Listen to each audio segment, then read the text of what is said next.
What's up, everybody? Ron Placone here, reporting for Status Coup. So, as the holiday season is coming to a close, this is a goofy holiday story. Now, I'm prefacing that right now. This is a goofy holiday story.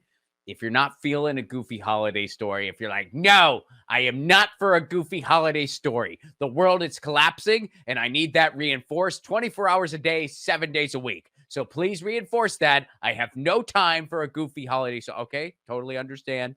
But if you're like, you know what, I could go for a goofy holiday story before the new year. That sounds fun. What do you got, Ron? Hit me with your goofy holiday story. Well, this happened over in the UK, and this has been reported by the New Musical Express. Now, what is the New Musical Express, or the NME for short? It is basically the UK version of Rolling Stone. That's what the NME is. It's like the UK Rolling Stone. Now, I don't know if it has had a similar trajectory as Rolling Stone magazine has. I mean, Rolling Stone, I think it can be argued that Rolling Stone is certainly not the magazine it used to be back in the day when Hunter Thompson wrote for them and stuff like that. There's an edge that Rolling Stone used to have that I would argue they don't really have anymore. They've definitely gotten a lot more corporate over the years. Also, our relationship with print media has certainly changed and evolved as a society. Blah blah blah blah blah. Has NME gone a similar route? I don't know. I'm not hip enough to NME to know one way or another. But anyway, here's the goofy holiday story headline for you. Couple raises £50,000. That's pounds, right? That's not euro. Yeah, that's pounds. To buy rights to Wham's Last Christmas. Now, I didn't know that Last Christmas was Wham, or maybe it's just their version of it. They intend to have the master tape shipped to a nuclear waste site where it'll rest for at least 2 million years. So, Christmas songs are often met with divided opinions, but one couple hate Wham's 1984 anthem Last Christmas so much, they've raised £50,000 to buy the licensing rights so they can scrub it from existence.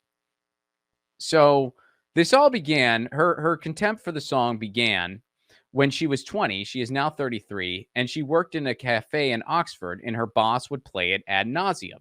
The owner of the cafe had planned for a super cozy holiday season and had his own made CD with a number of hits on it, she explained. He was only in now and then, and he didn't fully appreciate the agony the rest of the staff felt when Last Christmas played for the 111th time on of the working day. So 111th time. Now, to be fair here, so this is this person's name is Heather Mazzetti. Or excuse me, Hannah Mazzetti. Excuse me, sorry, misread that. Hannah Mazzetti.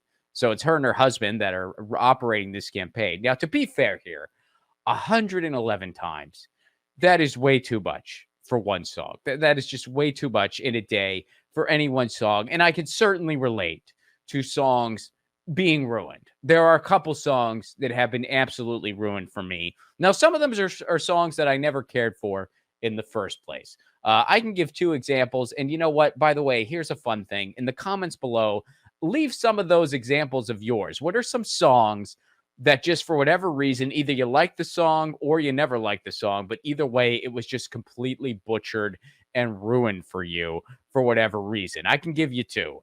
One is a song that I never cared for. We'll go with a song that I never liked. The Reason by Hoopastank. I do not enjoy that song. I think it's just not a song that I enjoy.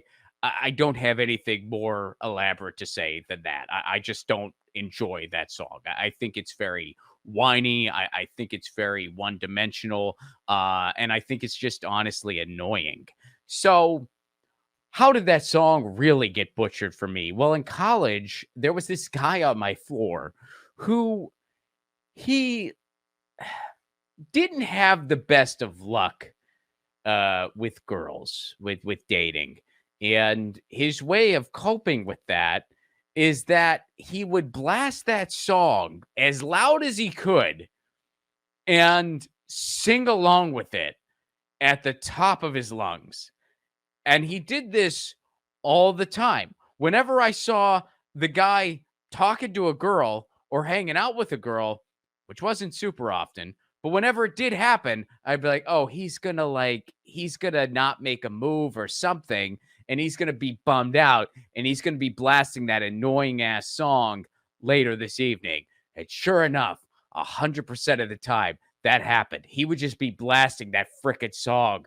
Where it was to the point where I was like, oh my God, someone sleep with this dude, please. Please, I can't take it anymore. I wonder what that guy's up to now. Maybe now he is happily married and he never listens to that song anymore. I hope so. I mean, nice guy. Like, I don't dislike the guy, but wow. Anyway, so that song, yikes. Another song. Now, this is a song that I actually enjoy. Enjoyed, past tense. It's completely ruined for me. Wish You Were Here by Pink Floyd. If you've ever been to a party where there's an acoustic guitar and somebody picks up that acoustic guitar, there's a good chance they've ruined that song for you. When I was in high school, first of all, I did the high school musicals. Surprise, surprise. And there was this guy. There was always a guitar in like the choir room where we rehearsed and stuff like that. There was always a guitar there. And this guy would take the guitar every single day, and he would play Wish You Were Here by Pink Floyd. But no, not the whole song, and he wouldn't sing it either. He would just play the opening riff over and over and over and over. What does he do now? I'm not sure. I have a feeling he works for the CIA in torture interrogation, where they're just like, they just hand him an acoustic guitar. They don't even need to give him orders. They're just like, here, do you. And he's like, I don't know how I'm helping. And he just plays that riff over and over again until the person cracks. But anyway, he ruined that song for me. And you know what? I appreciate Pink Floyd, especially Roger Waters and his activism. I appreciate that very much. But Wish You Were Here was completely ruined for me. So anyway, they raised money as a gag to buy the rights to this song so that nobody ever hears it again. And they've raised over £50,000, which is a lot of money. Kind of a goofy story. Now, the article goes on to inform us that to actually get the rights to that song, it would take about 15 to 20 million pounds. So chances are they're not going to raise all of it. So I'm not trying to be over serious Magoo here, but I do hope that they do something positive with that money. They're probably not going to get all the money to buy the rights. So I hope they do something like, hey, we're going to use this money to help people in need, to give some other people a better Christmas where they can have a meal they might not have had, help people in need, help the homeless. I hope that's what they do with it. It's kind of a goofy thing. I hope they don't just give that money to some CEO at some coffee shop and be like, if you never play this again, this money's yours. I hope they don't do that. I hope that they, give it to people in need. So kind of a goofy story, kind of a fun little holiday goofy thing. I kind of got a kick out of it. In the comments below, tell me about a song that got butchered for you. I want to hear your stories. And folks, I will be on the road in 2023. January 7th, kicking it off, first weekend in January. Or I guess technically the first weekend. I guess January 1st, I think it's a Sunday. But anyway, first weekend in January, January 7th, I'll be in San Diego, California. That's a free show. January 28th, I will be in Tucson, Arizona. That's a stand-up show and the premiere screening of my short film, Loner. Can't wait for the world to see it. And by the way, get your tickets now. Don't wait, because there's a discount. You can use the promo code Lucy at checkout for discounted tickets, but that's an early bird special. It goes away soon, so don't wait. Get your tickets now. And February 10th, April 14th, and May 12th, I'll be at the Glendale Room in Los Angeles working on my 2023 hour. Tickets and all information for all shows can be found at romplacone.com. And this is Ron Placone for Status Coup, signing out.